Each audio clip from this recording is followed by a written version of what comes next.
Tube Tamil வணக்கம். 9 வயது சிறுவனை கத்தியால் குத்திய 14 வயது சிறுவன்.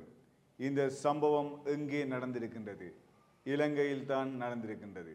தென்னிலங்கையில் 14 வயதுடைய சிறுவன் ஒருவன் 9 வயதுடைய சிறுவனுக்கு 7 இடங்களில் கத்தியால் கொடூரமாக குத்திய சம்பவம் ஒன்று பதிவாகியுள்ளது. ஹம்பாந்தோட்ட ஹங்குனுபொலஸ் பகுதியில் நேற்று மாலை இந்த சம்பவம் இடம்பெற்றதும் குறிப்பிடத்தக்கது. இந்த சிறுவர்கள் இருவரும் நண்பர்கள் ஆவர். அயலவர் வீட்டுக்கு அயலவராக ஒற்றுமைப்பாடாக இருந்த சிறுவர்கள் எனவும் தெரிய வருகின்றது. கத்தியால் குத்திய சிறுவன், கத்தி குத்தியதால் காயமடைந்த சிறுவன் ஹம்பாந்தோட்ட ஆதார வைத்தியசாலையில் அனுமதிக்கப்பட்டதாகவும் 14 வயதுடைய சிறுவன் விஷம் அருந்தி அவரும் வைத்தியசாலையில் அனுமதிக்கப்பட்டுள்ளதாகவும் விசாரணைகள் மூலம் தெரிய வருகின்றது. 9 வயதுடைய சிறுவன் வீட்டில் யாரும் இல்லாத நேரத்தில் இவ்வாறான கத்தி குத்து சம்பவம் இடம்பெற்றதாகவும் தெரிய வருகின்றது. அதேவேளை இந்த 14 வயதுடைய சிறுவன் வீடியோ கேமுக்கு அடிமையானவர் என்றும் தகவல் வெளியாகியுள்ளது. இந்த சம்பவம் தொடர்பில் 9 வயதுடைய சிறுவனின் வீட்டில் பணம் திருடு போயுள்ளதால் 14 வயதுடைய சிறுவனை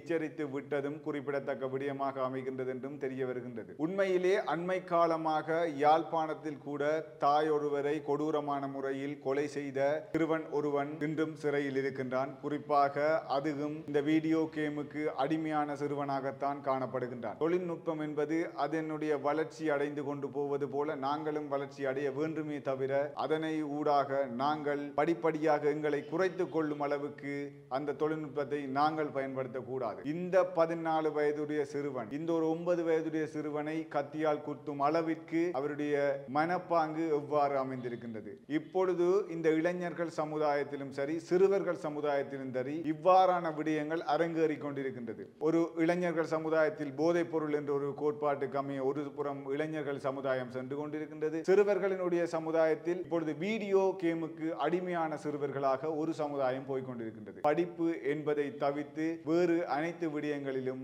எங்களுடைய நாட்டில் செயற்பாடுகள் திறம்படத்தான் செல்கின்றது. இதனை எவ்வாறு பெற்றோர் அணுகுமுறை செய்வது? அதனை மீறி பெற்றோர்கள் தண்டிக்க போனால் இவ்வாறான செயற்பாடுகள் அவர்களின் பிள்ளைகளால் இடம்பெற்று கொண்டுதான் இருக்கின்றது. குறிப்பாக இந்த வீடியோ கேமிற்கு அடிமையான சிறுவர்கள் இந்த நாட்டில் அதிகமாக காணப்படுகின்றார்கள்.